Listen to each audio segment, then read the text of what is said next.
Perhaps no one thought that Alan Jackson, formerly lauded as the country music king, grew up in an impoverished Nashville neighborhood, where every door slowly shuts before a wounded young man's dreams. Throughout their youth, he and his young wife Denise endured many hardships. Day-long extra work, evenings awake in their ancient car when they ran out of rent money. Denise saw the light first that initially introduced him to a life-changing chance and boosted his goals with all his might her love. But suddenly celebrity hit like a waved-up blinding flood. Alan succumbed to glory and betrayed her till their supposedly solid marriage ended. Finally, as if life weren't terrible, after Alan turned 66, another tragedy silently occurred that a cruel sickness gradually weakened his legs, stealing his steps that spent years honing stage skills. What could make a majestic legend, before tens of thousands, tremble while facing himself? What's behind eyes that constantly sparkle calmly? The Alan Jackson Voyage, a story that is sad, delicate, and determined, is hard to ignore. From. Have you heard Alan's music on windless nights, or leave a comment with some compassion for him? Now join the guy who sang for America's heart on his regretful, yet deeply emotional trip. Noonan, Georgia, October 17, 1958, first cry of Alan Eugene Jackson. Youngest of 5 children, Ruth and Eugene Jackson's child. Their humble dwelling was made from his grandfather's storage shed, a location where machine oil, metal banging, and cramped labor filled the air each day. His father, Joseph, was a mechanic. His mother oversaw the school cafeteria and the Ford plant. From that atmosphere, Alan developed a strong work ethic, a plain attitude, and quietness that dreams become bright. One day, his childhood world split wide when his sister Linda, who sang him lullabies, held him in her arms when their mother was occupied, died suddenly. He clutched his mother's clothing before her coffin, confused at why his chest hurt so much he couldn't breathe. That night, he curled up on the sofa, hearing his mother's muted tears through the thin curtains wall, and realized that certain losses were irreparable. Explanation. From that pain, he realized the world promised children nothing, and even our closest loved ones could die in an instant. School exceeded 10 kilometers from house. The bus rider wore hand-me-down clothes from his sister, mended repeatedly. Children mocked him, calling hillbilly or poor youngster. He had not even 5 cents for lunch. Purchased milk and watched others eat, tummy growling. After getting home, he gathered his feelings and silently wiped grease from his father's garage, learning how to grip a wrench, despite the fatigued men's gasoline smell by life. He realized a person's worth isn't in what they do. They wear what they battle to overcome. From then on, Alan motivated him to follow his passion. Music. He started making music on lonely nights when he lived alone. He had 5 older sisters, but they were considerably older. They married, left home, and stayed in a bigger, empty house that he often felt like an only child lost in antique photos on the wall. His sole friend was an old radio. Each night while his parents slept, he softly played Hank Williams and George Jones and sobbed to songs he felt that not fully understood. From that modest radio, he learned music could comfort wanderers' souls. His parents bought him a $50 guitar at 16, a modest but significant present enough to transform his life. 1 year later, he had his first in his high school's Oklahoma play. Small moment that felt like the start of a lengthy prophetic path. After school, Alan did everything. Survival requires hard work. Music never left him, even briefly. Every breath. Dixie Steel was founded and toured local venues. Clubs. They brought and put up their own gear those evenings. Themselves, performed, and often earned nothing. Alan clung to his faith despite the hardship. There was only music. Escape life's grind. He took a risk in 1985 to leave delicate Georgia for Nashville, country music's hallowed place. Alan barely had $300 then. He met high school girl Denise that had adored since he was 15, riding in the passenger seat with a Nashville dream so enormous it scared him. Them both. They rented a wet basement under an ancient house. Church, sleeping on a leaking air mattress, hearing rats above them. By day, Denise worked as flight attendant. By night, Alan played at shadowy, nameless taverns, receiving tips and crumpled $1s. He came home to pile some evenings of abandoned cassettes with unremarkable labels. He almost sold the automobile to return to Georgia. Almost thought dreams were for others. But in those uncertain months, When everything seemed hopeless, a door opened, unexpectedly opened so lightly that they might never have persisted to have seen that light. On a routine flight, Denise happened to meet Glenn Campbell, Alan's greatest idol. She handed the stranger a cassette with one phrase. "My hubby sings well. Please hear this." Campbell listened and offered Keith Stegall. Arista received it from Stegall, Nashville. After listening patiently, they gave her a manager's card and a brief note. Message. "Tell Alan to call me." A little paper. Yet, it was like a spark lighting Alan's years-long, opaque journey. That business card introduced Alan to Nashville music industry leaders. After Glenn Campbell died, Alan still spoke fondly of him.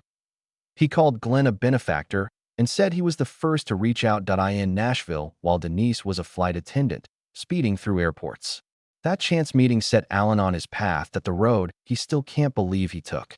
Right after that crucial push, Alan signed his first Arista record deal. In 1989, Arista Nashville chose her first.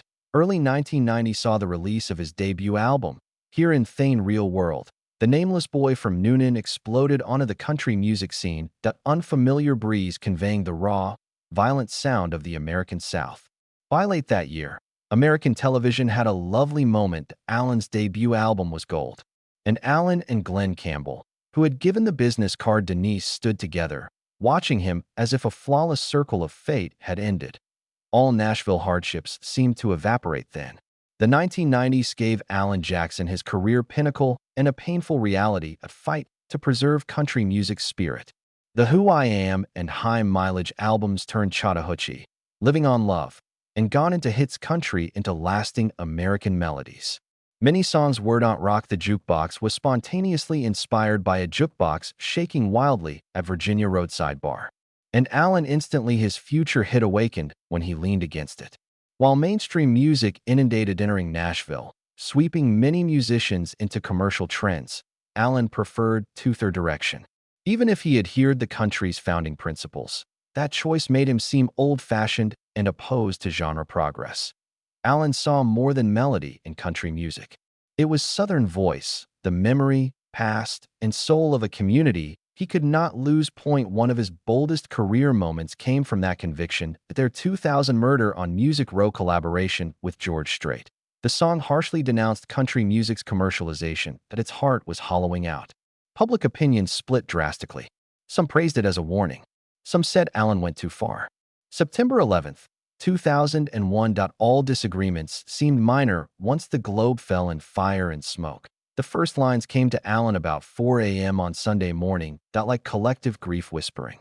He wrote fast before they went. When his wife and kids went for Sunday school, he finished the song. "You where when the world born miraculously stopped turning?" Simple, trembling but strong to stir millions. Alan appeared at the 2001 CMAs. Visible tension. The audience was silent and motionless as he sang for 5 minutes. Emotional weight. Alan featured the song on Drive 2002, continuing the momentum. Drive for Daddy Jean and Remember When evoke nostalgia. Contrary to expectations, he went beyond passionate songs. In 2006, Alan's gospel CD Precious Memories was unexpected. The project was originally a gift for his mother. Yet it grew beyond his family and impacted millions, creating an unforeseen phenomenon. Alan set new professional benchmarks in subsequent years. He often said he moved to Nashville to make true country music.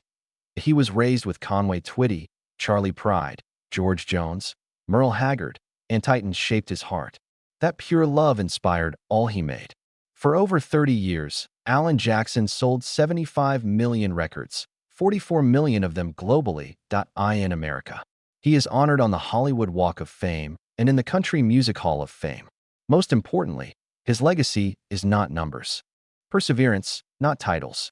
An artist who kept rural breath of the South, presenting heartfelt but lasting stories. Fans of music. Alan's artistic path of clashes and tribulations seems to permeate his Denise marriage. Their narrative starts with a simple detailed, a 40-year love was suddenly built on it. They met in 1976 in Noonan, Georgia, as awkward youngsters, new and high. Poor youngster Alan was raised in a one-bedroom wooden house with unkempt hair and a half-smile masking his loneliness. Saw Denise, gorgeous, educated, cheerleader, and school tennis player. Not Hollywood-style love at first sight. Just hesitant glances that eye in hallways, awkward locker talks. At 18, Alan used crazy stunt to impress her. He hid in Denise's car's back seat as she parked at Dairy Queen. He leapt when she drove off up, terrifying her and forcing her to stop on the road. Instead of becoming mad, they laughed, sat, and spoke all night. That terrible moment when Alan understood Denise was the most gorgeous girl in town and the only one who made him feel special and no longer alone. They started dating afterward. 3 long years of Chattahoochee River picnics, awkward school dances, and whispered aspirations off future under Georgia's night sky. Alan performed his country songs with dazzling, beautiful eyes, dreamed about uncomplicated existence with him. Alan was 21 when they married in 1979. Noonan Baptist Church, a little wedding with a few hundred saved, wild flowers from the road. Denise retained her surname. They were Jacksons before. Their marriage began in fateful fashion. Poverty. Living in Nashville's wet church basement, where Alan was, Denise flew worldwide to pursue his musical dream as a flight attendant. To make money while Alan did odd jobs and played guitar in dim nighttime bars. Long nights on a leaking air mattress. They heard mice scrambling aloft, muttering tomorrow. Persistence was their love. Denise was the anchor, the one who kept Alan going when record labels repeatedly rejected his demos. Despite difficulties, always together, they shared every aspiration and overcame every challenge together. In those days, the Jacksons lived modestly and pleasantly. They bought a modest Franklin, Tennessee farm, reared horses, planted trees, let their daughters grow up in nature. Alan taught his kids to drive on old rural roads that took the family fishing every weekend or drove endlessly over farms that to him. Music wasn't just made in studios. It was woven from common sounds. Life. His father's old machine, the river's soft wave where the girls' play laughter filled the warm kitchen as they learned to swim. Everything became an emotional stream in songs like Drive for Daddy. Gene wrote about his father and daughters, a thread linking 3 generations. It was fame, the item they previously wanted, caused their marriage's biggest storm. Alan's 1990s professional boom brought pride and many temptations. Alan was often away from home, tired by stage lights, progressively losing the woman who was everything to him. As a full-time homemaker, Denise felt left behind. Alan battled rockstar seductions. Loneliness gnawed bit by bit Denise. Every time Alan left home, a gap opened. They moved slowly belonged to 2 worlds. One has stunning stages, the other with extended silences in a once laughing house. Finally, in 1998, the terrible truth surfaced. Alan admitted cheating. Denise was brutally hit by that news. After giving up her goals to support her spouse, she witnessed her marriage unraveling. "I felt like my whole world collapsed," she wrote in tribute. And in those on the pages, Denise struggles with insecurity and agony, questioning her ability to recover. A few months after giving birth to Danny in 1997, everything fell apart. At Christmas, they split. Denise and her children lived alone for 4 months after moving out. She acknowledged to losing her voice and aspirations due to focusing on her husband's life and dreams. She had abandoned her proud career. Ultimately, she realized she was lost in choices she thought were for love. It hurt silently. Alan wrote heartbreaking songs like Gone Crazy when depressed and drinking. Alan was trapped by guilt. The betrayal left him feeling empty. During lonely nights away from home, he felt hollow without his wife. The individual realized that true happiness came from his family, which he had nearly ruined via his actions.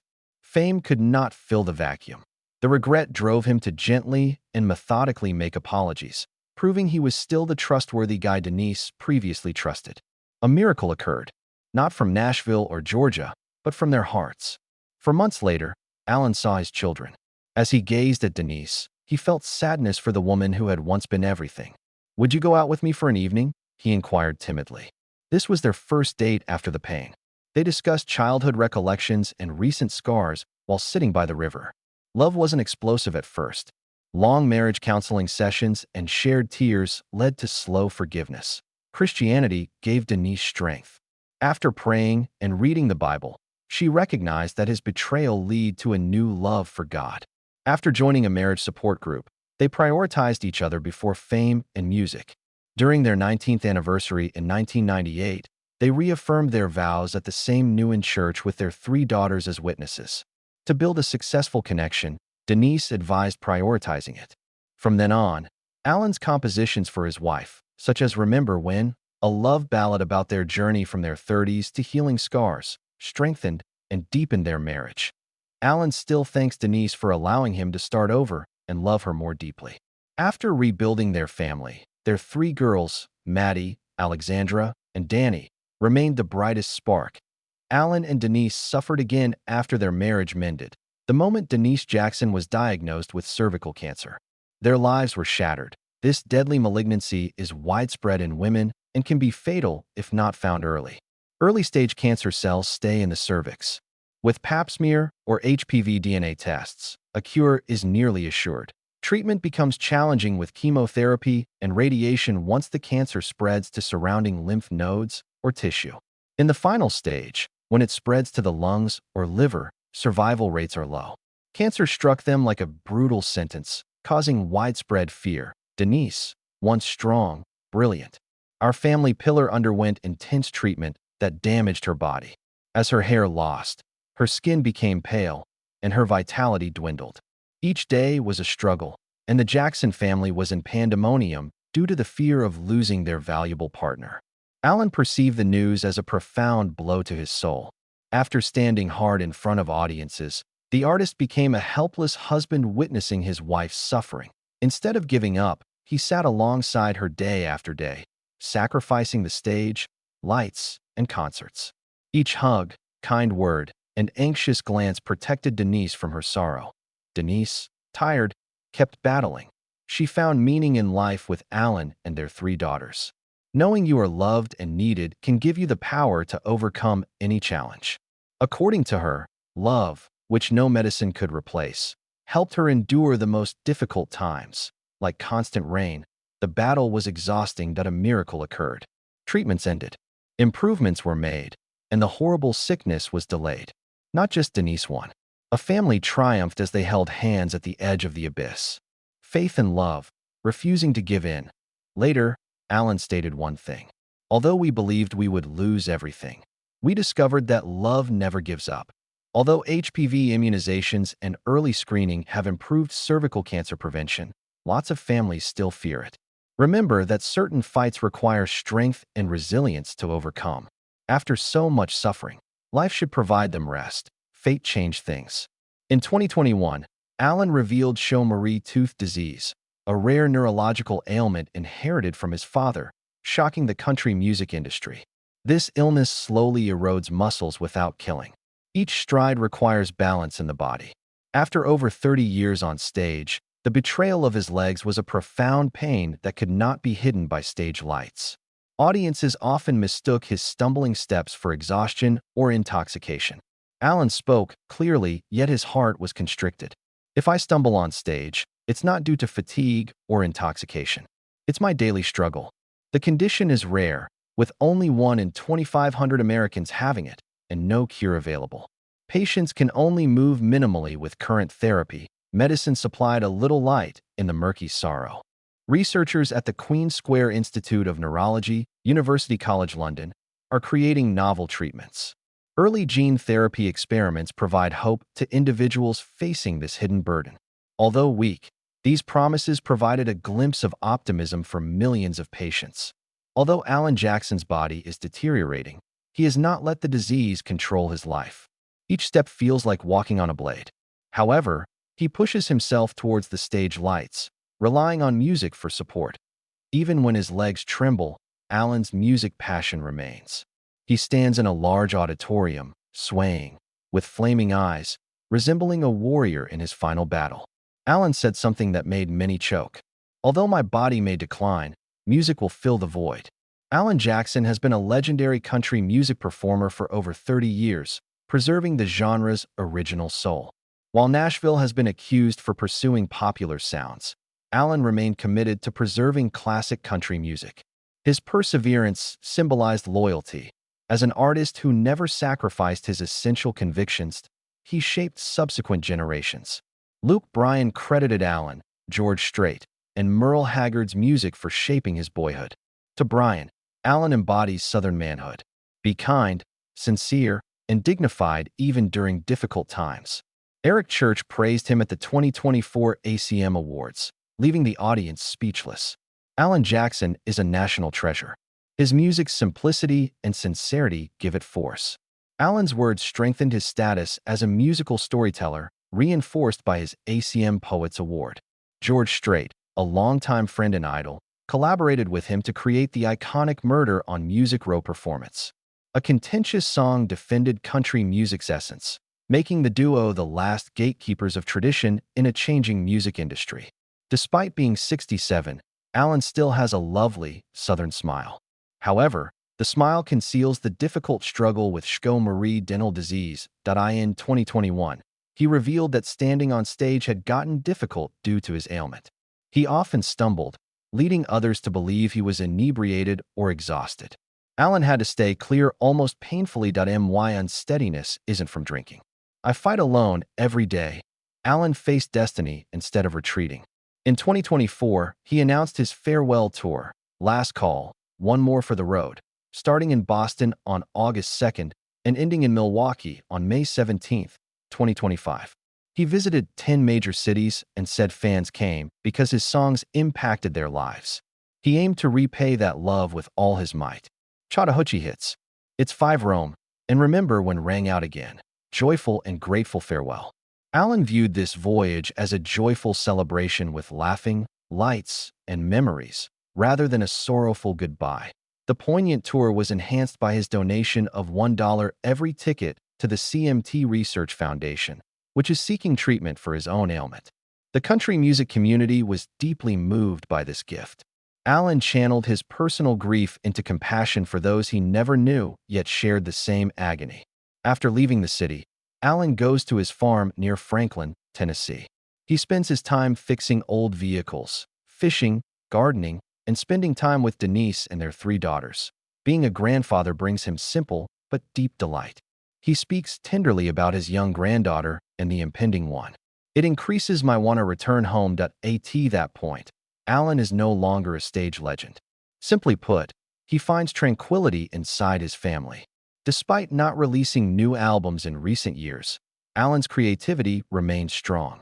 He continues to write, connect with fans, and creates calm spaces, as if music is calling again.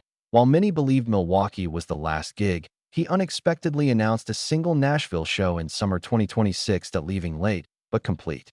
He said you shouldn't miss it. One wonders. Still something Alan wants to say? Are fans seeing him for the last time under the lights? Although his legs quiver, his voice remains calm, remembering that music has never left him. He never loses touch with his audience. Despite facing loss, sorrow, and disease, Alan Jackson remains compassionate and determined. That we witness more than a rural legend in his travels. We witness a lesson in courage and unfading love. What about you? What do you think of this turbulent journey? Comment below. Follow us for more touching tales.